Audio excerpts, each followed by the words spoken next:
think we're going to start now. Thank you everybody for joining today, the third seminar of this series organized by the Institute of Statistical Mathematics in Japan and the University of Bristol, supported by the Jean Golding Institute, the Data Science Institute of the university. Today we want to thank the speaker, Henry Reeve. He's a lecturer in statistical science at the University of Bristol. He previously worked in machine learning as a machine learning research fellow with Ata Kaban at the University of Birmingham. He holds a PhD in pure mathematics from the University of Bristol. And after leaving Bristol, he worked in finance for several years in Sydney, before returning to the UK to obtain a PhD in computer science at the University of Manchester. His current research interests focus on the intersection between statistics and machine learning, with a focus upon non-parametric and weakly supervised learning. And today he's going to be talking about optimistic bounds for multi-output prediction. So we're going to be taking your questions in the chat room. If during the talk there's something that you need some clarification, please raise your hand, because Henry would like to explain if something is not as clear. And the other thing, we are recording the session, so hopefully the session will be available online for those that couldn't join us this morning. Thank you, and thank you, Henry. Hi, so I'd like to start off by thanking all the organisers for putting on this very interesting series on methodologies and applications of geometric data analysis. So my talk's going to be about optimistic bounds for multi-output prediction. And this is a joint work with Professor Ata Kaban, who's at the University of Birmingham, where I was until very recently. Okay, so the problem of multi-output prediction is a very, very general challenge within the field of machine learning. And the challenge is as follows. The aim is to learn a function f, which takes as input some vector x in a feature space and outputs some high-dimensional output vector. So we just want to learn a function f, which takes as input a vector of covariates or a feature vector and outputs f of x, which is going to take values in some q-dimensional output space. And this is a very general challenge that occurs in lots of application domains. So the setting of which you're probably most familiar is the challenge of multi-class classification. So here the challenge is just to learn a function f which correctly assigns x to one of q distinct classes. So we can view this as a multi-output prediction problem, where you're trying to learn a vector in R to the q, and your prediction corresponds to the vector entry with the highest numerical value. A more interesting application domain is the challenge of multi-label classification. So here, the challenge is to learn a function f which correctly assigns a covariate vector or feature vector to an arbitrary subset of the set of all possible labels, rather than just a single label. And we often think of this subset as expressed as a binary vector. So this again occurs in lots of practical applications. For example, consider the challenge of trying to learn a function f which takes as input a pixelated image and outputs the set of all the objects present in that particular image. Because there are many possible objects in any given image, then this is typically a multi-label classification problem. And similarly, the challenge of learning a function f which takes as input a document and outputs all the topics present in that particular document. Again, this is a multi-label classification problem. And one important feature that I want to highlight here, present in nearly all multi-label classification problems you encounter in practice, is that of sparsity, in that there's typically some k, which is much smaller than q. Q is the number of the total universe of labels, such that for all the feature vectors present, the number of labels actually assigned to that feature vector is less than or equal to k. So thinking of y as a binary vector, y is k sparse. For example, in an image, whilst you'll have typically have a vast universe of possible objects present within any given image, typically only a few of those will be present in any single image. And similarly in a text document, only a few topics are present within with any given text document. So they often have a feature of sparsity, which we're going to think about more going forward. So there's numerous other examples of multi-output prediction which we encounter in practice. So another setting is the challenge of multi-output regression. So here we're learning a function f which correctly assigns a covariate vector x to some point in R to the q. So we can think of an application to predicting the level of oil in a collection of oil tankers, and there may be interesting interactions between the different levels. And finally, there's the example of learning to rank. So we want to learn a function f which takes in a vector of covariates and outputs an associated ranking. And there are many other applications. So all of these we can think of as settings where you're dealing with some sort of multi-output prediction problem. So let's now go on to formalize our statistical setting. So we have some measurable feature space, X, so a space of possible covariates or features. We also have a measurable label space, Y. So we refer to Y as the label space, but Y is just the space of things that you're trying to predict. So in the multi-class classifications setting, Y is going to be the set of discrete class labels, but in the multi-label classification setting, it will be the space of binary vectors in Q dimensions. And similarly, in the multi-output regression setting, Y is just going to be R to the Q. We also have an output space V.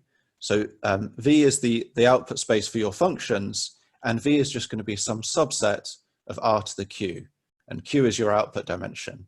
And really the challenge here is coming from the fact that Q can often be very large.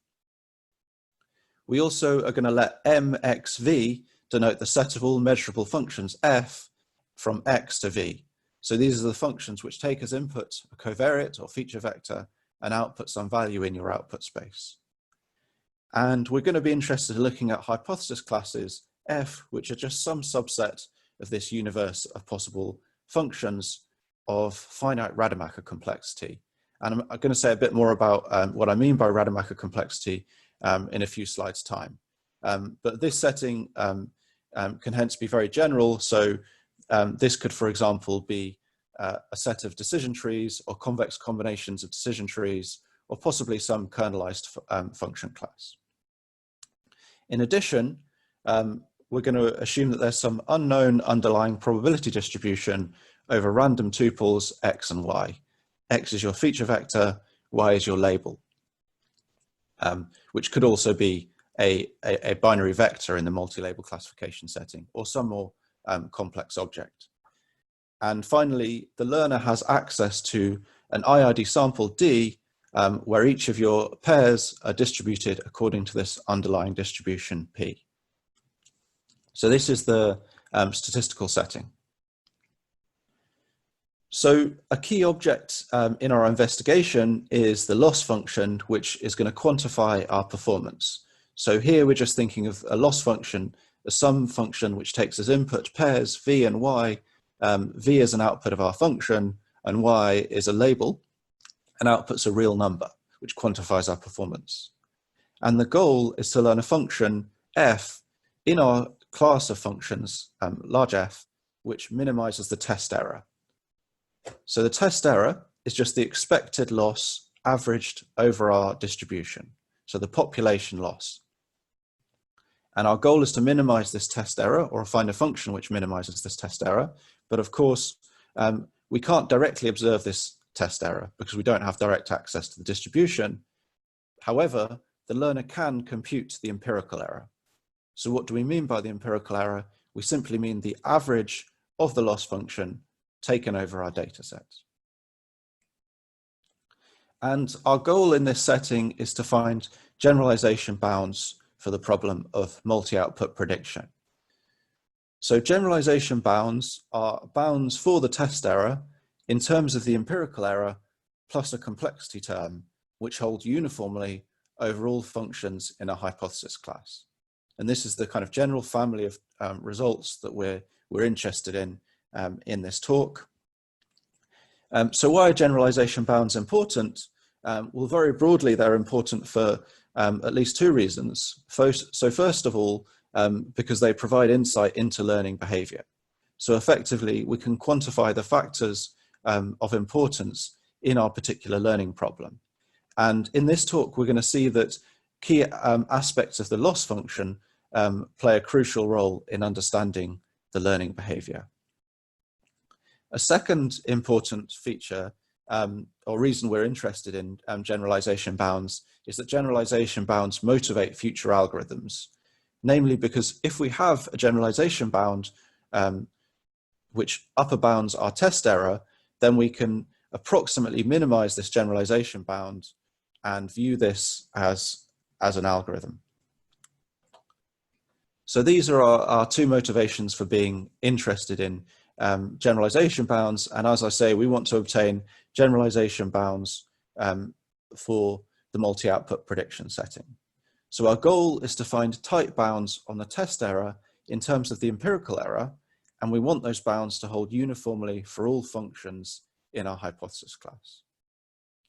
So we have a few key sub-objectives for our generalization bounds. So first of all, we want our generalization bounds to be widely applicable to a broad range of function classes. So in particular, we want our generalization bounds to apply to function classes including kernelized functions, sets of decision trees, and convex combinations of these, and also neural networks and a wide variety of other function classes.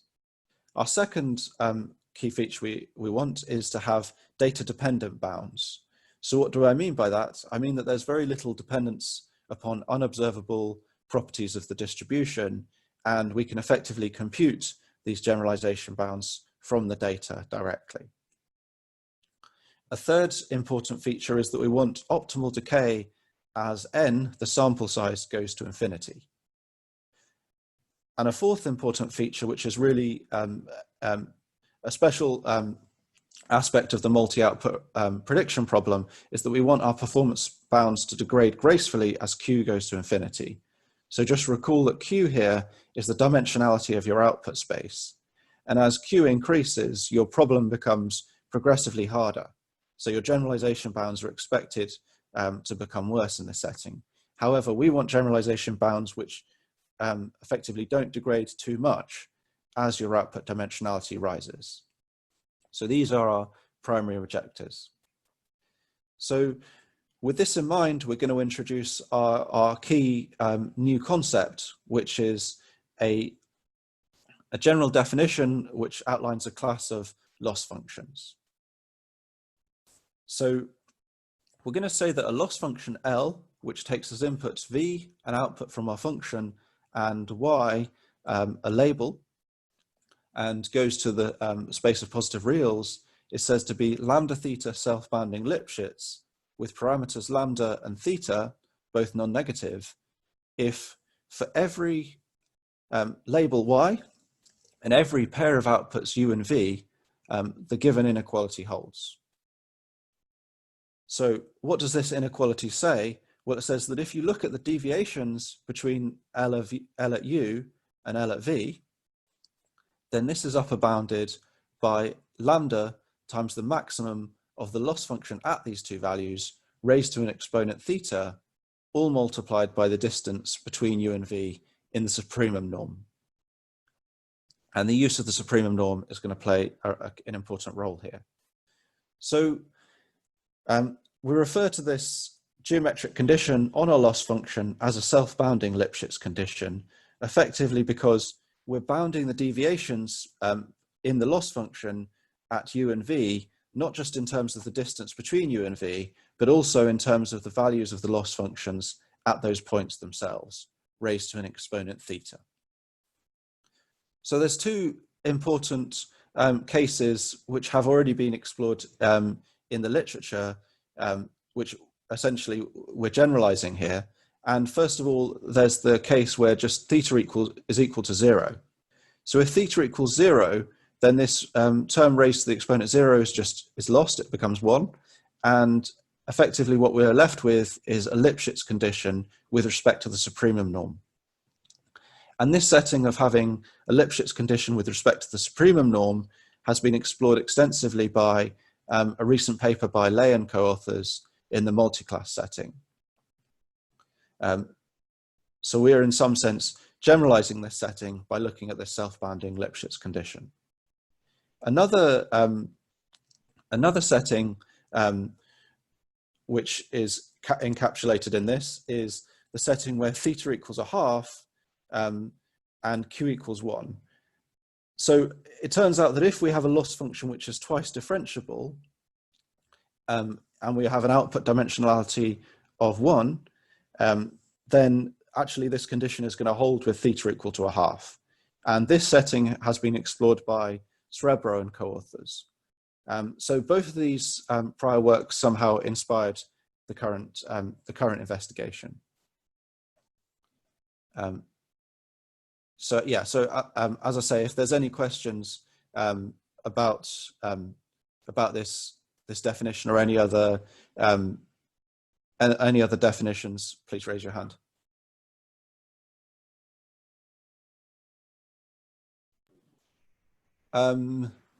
Okay, so I think there's actually a clarification setting that says if labels live in a bounded set. Yeah, so we're not necessarily assuming that the labels live in a bounded set, but the labels could live in a bounded set. In fact, the labels would often be in a finite set. For example, in the multi-label classification problem, we might have Q very large, but we have a space of binary vectors of dimension Q. Okay.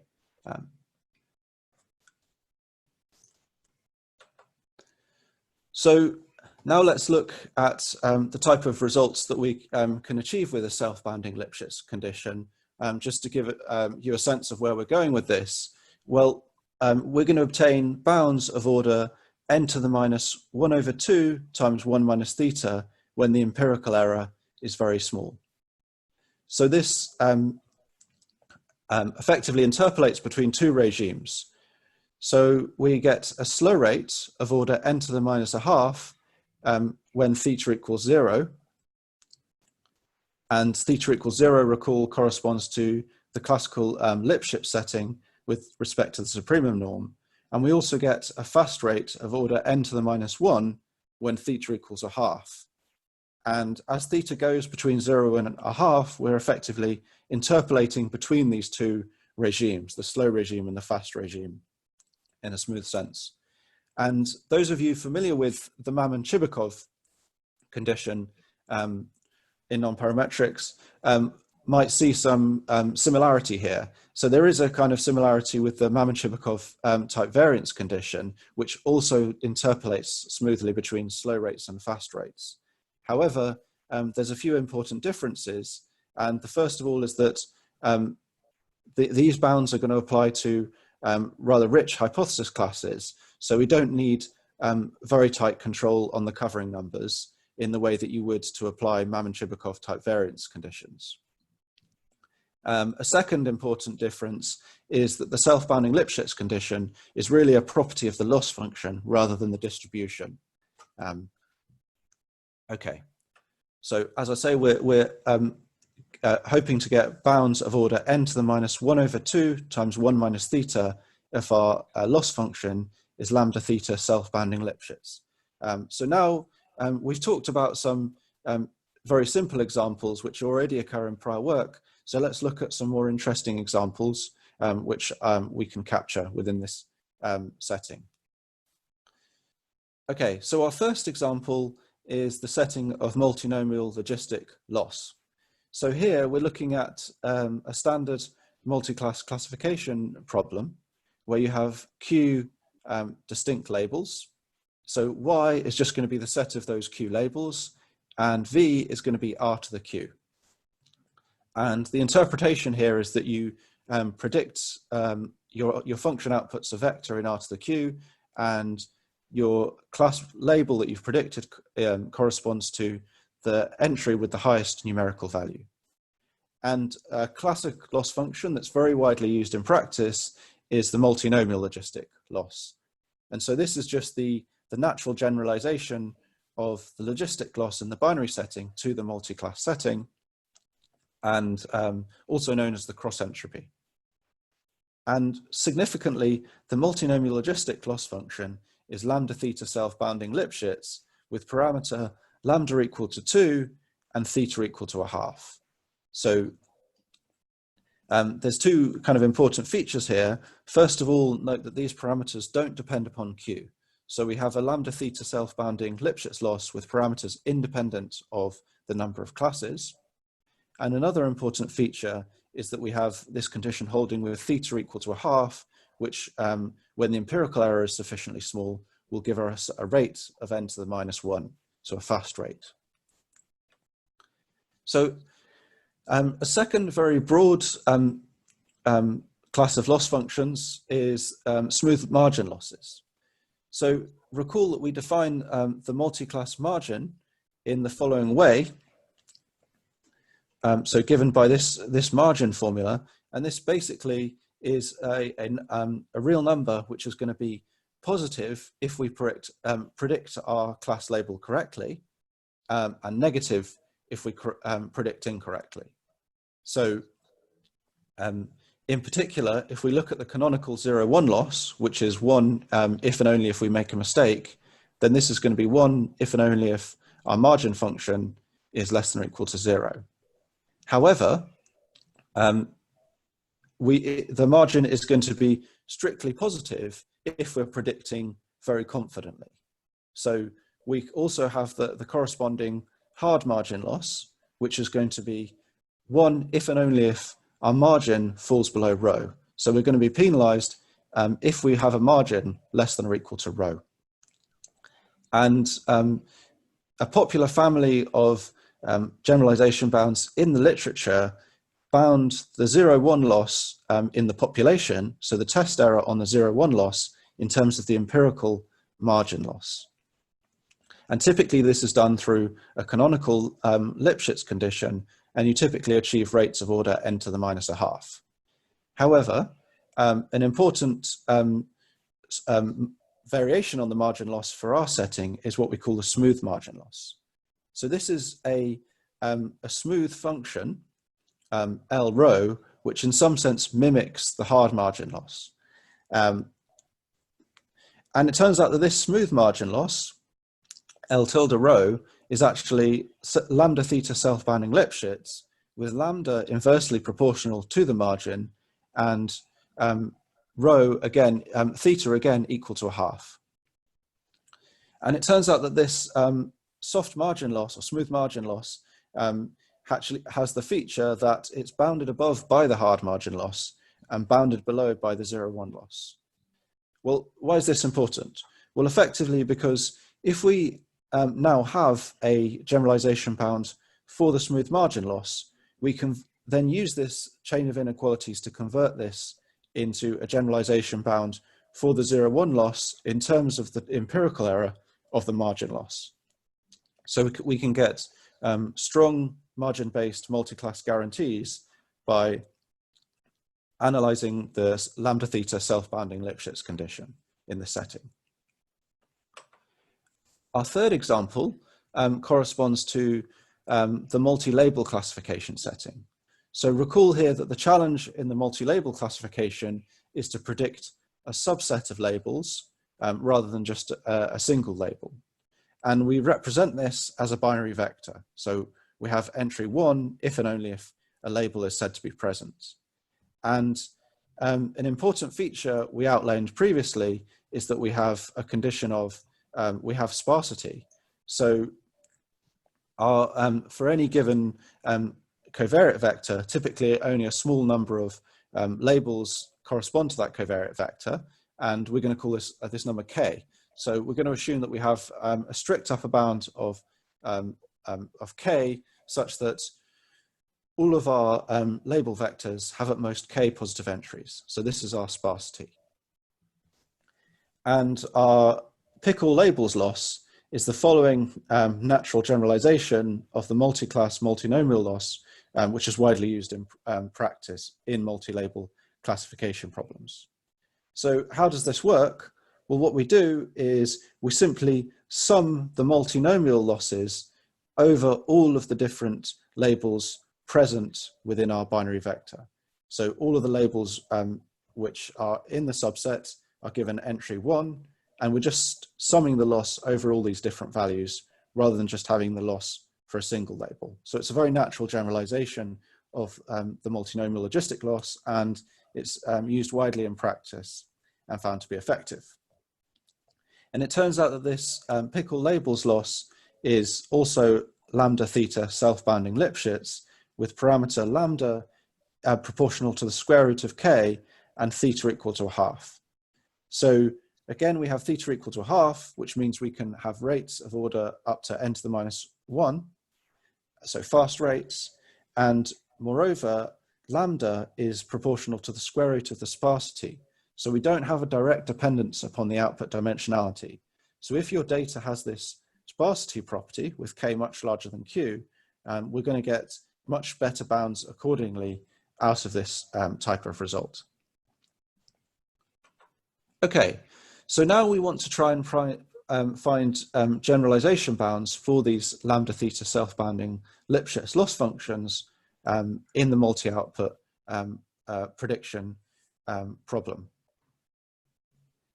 Okay, and to do that, we need to have some understanding of the complexity of our problem. And with this in mind, we use the Rademacher complexity. So the Rademacher complexity quantifies how large our function class is for real valued functions. So let's suppose we have a measurable space Z and a function class G consisting of real valued functions.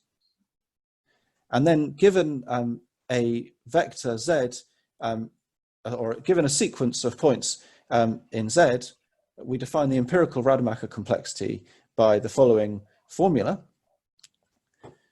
And if you're unfamiliar with Rademacher complexity, just think of this as how well can my functions correlate with an arbitrary sequence of coin flips, which give me Rademacher random variables. And the intuition here is that if my function class is very large, then I can correlate very well with more or less any sequence of coin flips. But if my class is smaller, then it's more difficult to correlate well. So this is just some measure of complexity here. And then given any n, we're going to define the worst case Rademacher complexity to be the supremum of the empirical Rademacher complexities taken over all sequences of length n.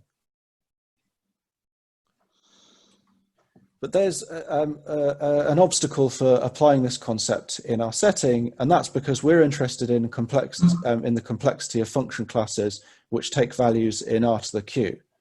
And Rademacher complexity is defined in terms of function classes which take values in R. So to deal with this, we can deal with this reasonably straightforwardly by recasting our function classes as corresponding function classes on a different space, on the product space X crossed with Q, which take values in the reals. So for each j, we're going to let little pi j just denote the jth coordinate projection. And then given a function f, we're going to denote big pi of f to be a new function, which takes inputs on the Cartesian product of x and the set of elements from 1 up to q, and takes values in the reals. And it's defined so that pi composed with f at xj is just the jth coordinate projection of f of x.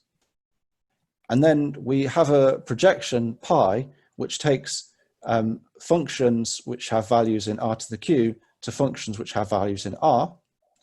And then we define the projection of our function class just to be the projection of all our functions in F. So now we have a function class consisting of real valued functions, and we can quantify its complexity straightforwardly in terms of the Rademacher complexity. Moreover, we actually often have settings where the Rademacher complexity of the projected function class corresponding to the integer n times q is of order approximately 1 over the square root of nq. So here O tilde denotes order up to polylogarithmic factors. So I'm suppressing any polylogarithmic terms with this O tilde notation. Okay, so let's see an important setting where bounds of this form occur. So let's suppose X, our feature space, is just R to the D, and we're going to let HP tau denote the set of all decision tree functions with p-leaf nodes and a uniform L1 norm constraint on the output. So recall that our outputs are taking values in a q-dimensional space, and we're just saying that our outputs all have L1 norm at most tau. And this L1 norm constraint is very natural whenever you have some sort of sparsity in your output. So this occurs straightforwardly in the multi-class prediction setting, where you expect to have effectively only one entry being positive at any given time. And it also makes sense in multi-label classification settings if you think that there's some sort of sparsity going on underlying your data set.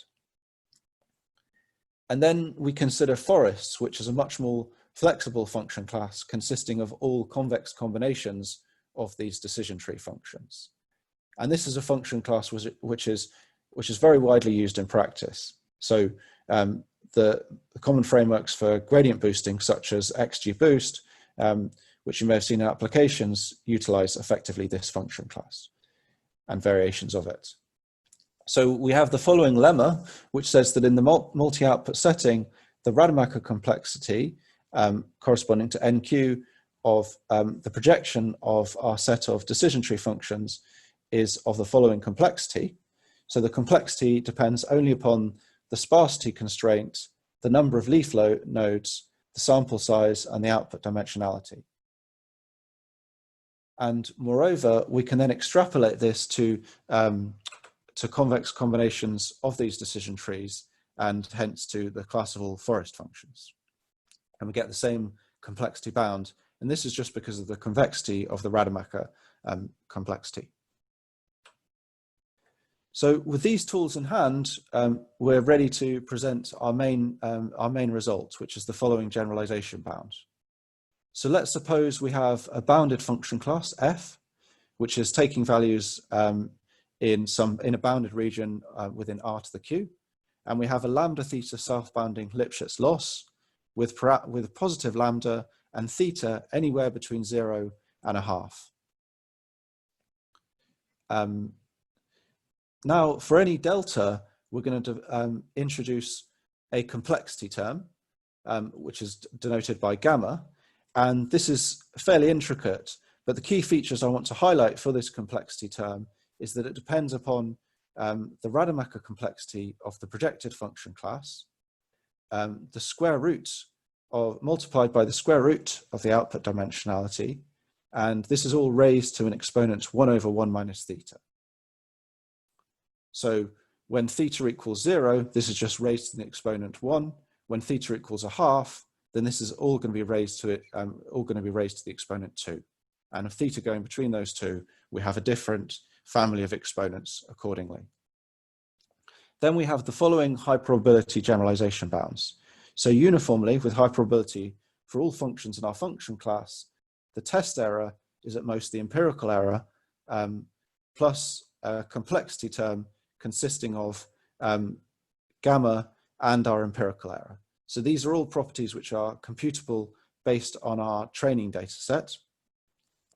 And we can see that in particular, if our empirical error is sufficiently small, which we often have in practice for very complex function classes, then effectively our test error is going to be bounded above by this complexity term gamma, which is of order n to the minus 1 over 2 times 1 minus theta, if this Rademacher complexity is of order n to the minus 1/2. Okay, so let's explain this in a bit more detail. So we have the following generalization bound. So with high probability, uniformly for all functions in our function class, the test error is at most the empirical error plus this additional complexity term. And moreover, in many applications, such as gradient boosting, the Rademacher complexity of the projected function class is of order up to polylogarithmic factors nq to the minus 1/2. And hence, if we plug this back in to to our gamma formula, we see that there's cancellation between the output dimensionalities, with q to the minus a half appearing in both the numerator and the denominator. So what we end up with is a term which is of order lambda over the square root of n, all raised to the power of 1 over 1 minus theta, provided we've got sufficiently small Rademacher complexity. And as I say, this occurs in many practical applications.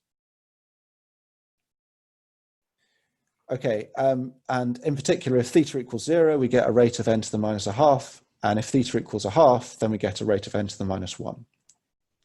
So now let's let f hat be the empirical risk minimizer. Then our bound has the implication that the empirical error of our empirical risk minimizer is of order up to polylogarithmic factors, lambda divided by the square root of n, all to the power 1 over 1 minus theta, plus an additional epsilon, where epsilon is the minimum test error over all functions within our function class. Okay, so this is our main upper bound theorem, and it applies to a very broad family of multi-output prediction problems, and in particular, it also applies to broad families of function classes, and we've highlighted this application to gradient boosting. So now I just want to go on to say a few words about the proof. Okay, so a key aspect of our proof, which we're going to highlight because we think it has potentially some applications in other areas, is what we call a local Rademacher contraction inequality. So here we're going to look at a localized function class where we take a radius r and we look at all functions f such that the empirical error is at most r. And then we're going to look at the loss function composed with those functions, and this gives us a new real valued function class. And it turns out that this plays a crucial role in obtaining data-dependent guarantees. And this goes back to important work by Bartlett and co-authors and Kolchinsky in 2005. And they showed that having tight bounds on the local Rademacher complexity in general will translate into tight data-dependent generalization bounds. So with this in mind, we want to have a bound on the local Rademacher complexity, which is the Rademacher complexity of this localized function class. Okay, and our first kind of auxiliary proposition is the following. If we have any bounded function class taking values in r to the q, and any lambda theta self-bounding Lipschitz loss with lambda positive and theta between 0 and a half, then the local Rademacher complexity has an upper bound of the following form. And in particular, this quantity depends upon the Rademacher complexity of the projected function class multiplied by the square root of the output dimensionality q, all multiplied by lambda times r to the theta.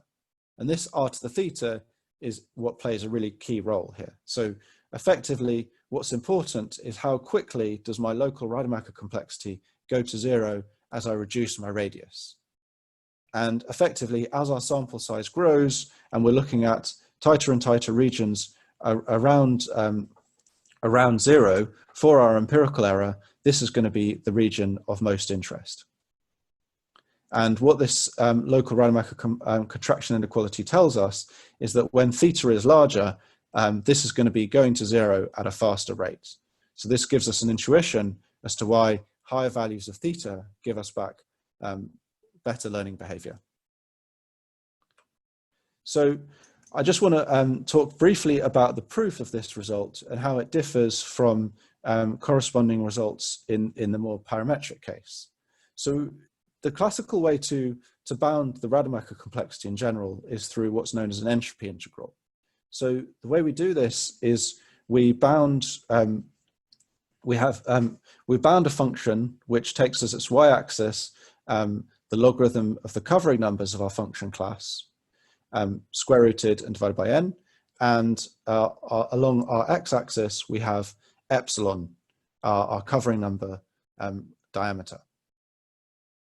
And then it turns out, due to a result of Dudley, that this gives us an upper bound on the Rademacher complexity. So what we effectively have to do is integrate under this curve.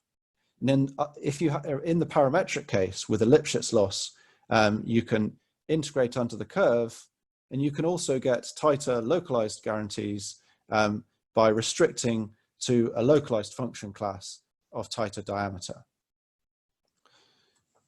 So in particular, you can get a bound of order the square root of r divided by n. And this is for any Lipschitz loss in the parametric regime. However, if you're in the non-parametric case, then the covering numbers become much larger, and so your function has a very different shape. And in particular, most of the area comes from the region very close to 0. And this means that if you restrict to the local function class, then you don't get a bound of order square root of r over n. So you don't get this kind of fast reduction that you get in the parametric case. That's if you have a general Lipschitz loss. However, what we found is that if you have a lambda theta self-bounding Lipschitz loss, then if you zoom in on those functions where the loss function, where the empirical error is small, then this effectively, in light of this means that the loss functions on average are very small, and because of this self-bounding Lipschitz condition, we get a tighter Lipschitz property, and effectively this causes a reduction in the covering numbers themselves, and so the whole curve is moving down when we look at this local Rademacher complexity. And this gives us tighter bounds of order r to the theta divided by the square root of n. So this explains somehow how this self-bounding Lipschitz condition translates into this tighter bound on the local Rademacher complexity, which in turn yields our generalization bounds. So this yields our main result. And finally, to conclude, I want to briefly talk about the optimality of our theorem.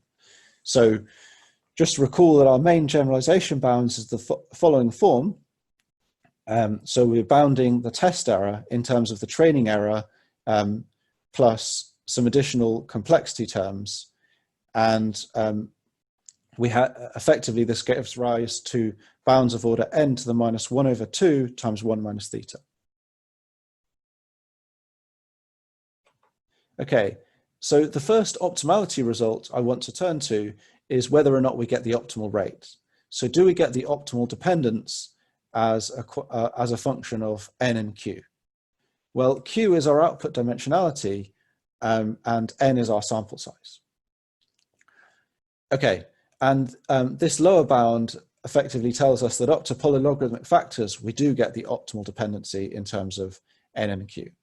So our lower bound says that there exists a constant such that whatever parameters lambda and theta you choose, with theta between 0 and 1/2, then there exists a lambda theta self-bounding Lipschitz loss function and a function class f, such that the Rademacher complexity of the projected class is at most nq to the minus 1/2, and such that whatever algorithm you were to choose, there exists a distribution where the test error of that algorithm, of the function output by that algorithm, is at least lambda over the square root of n all to the power of 1 over 1 minus theta, even though there exists a function with 0 test error.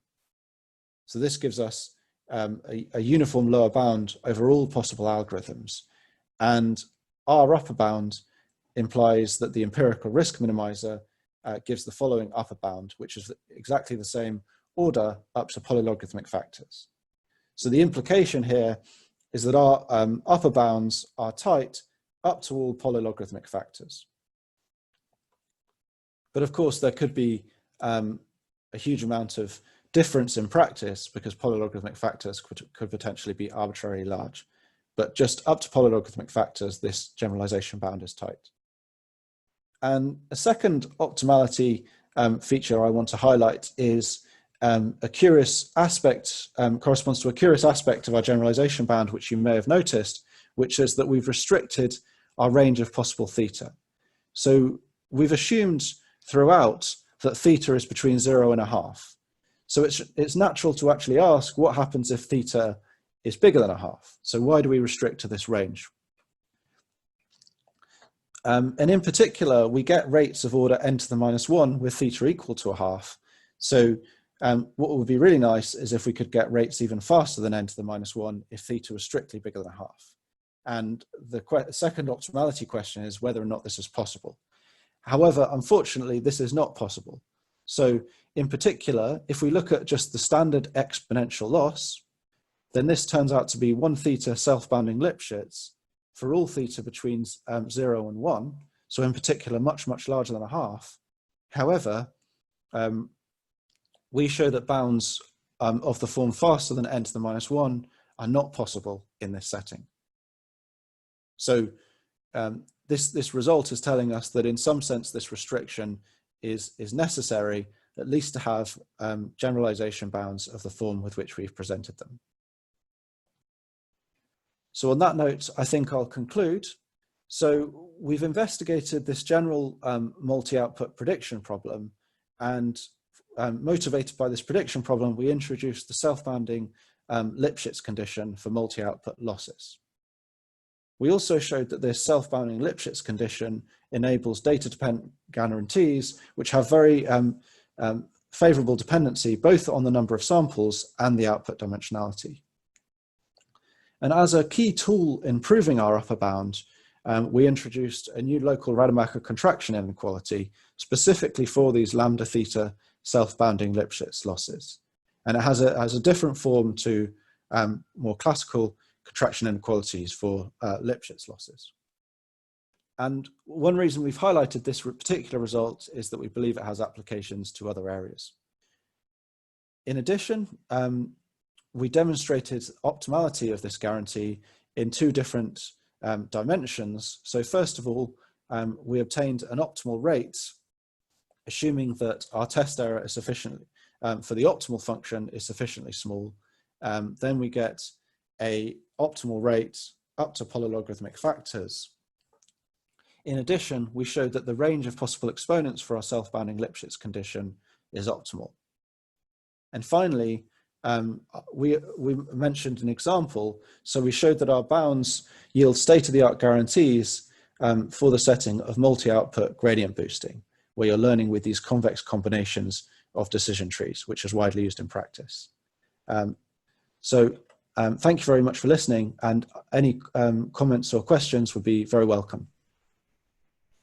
Great, thank you very much, Henry. And I know that we cannot do this for real, but applause. So yeah, thank you very much for the presentation. There is a question from Kenji.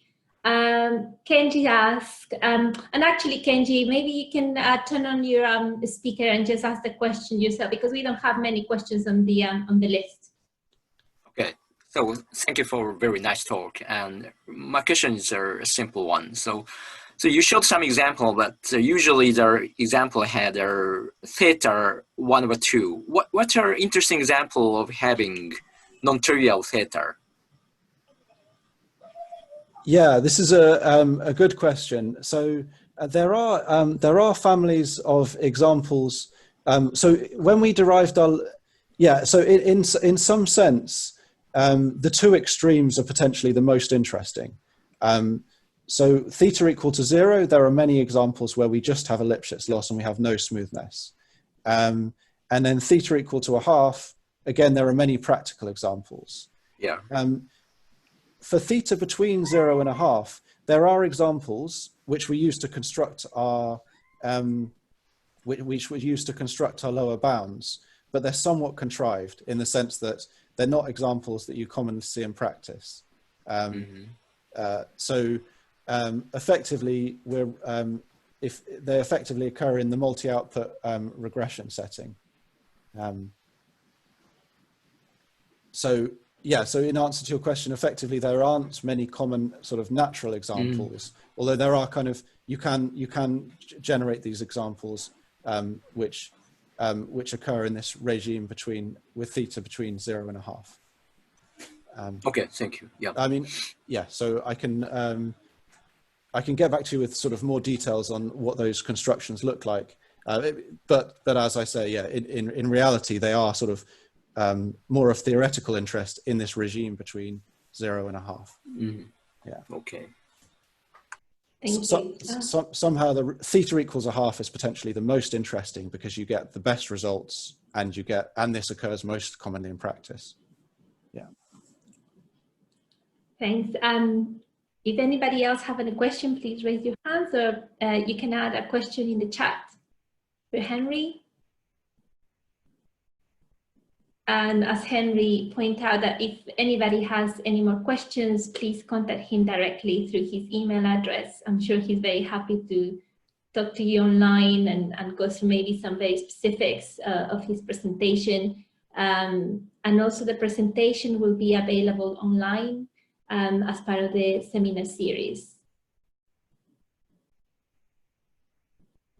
Great, so we haven't received any more questions, but thank you very much, Henry. I'm sure everybody enjoyed, and thank you very much to our colleagues in Japan for joining us today. It's been another great seminar, and we're looking forward to see you next week as well. Have a good day, and as I said before, if you have any more questions, please contact Henry by his email address. Thank you.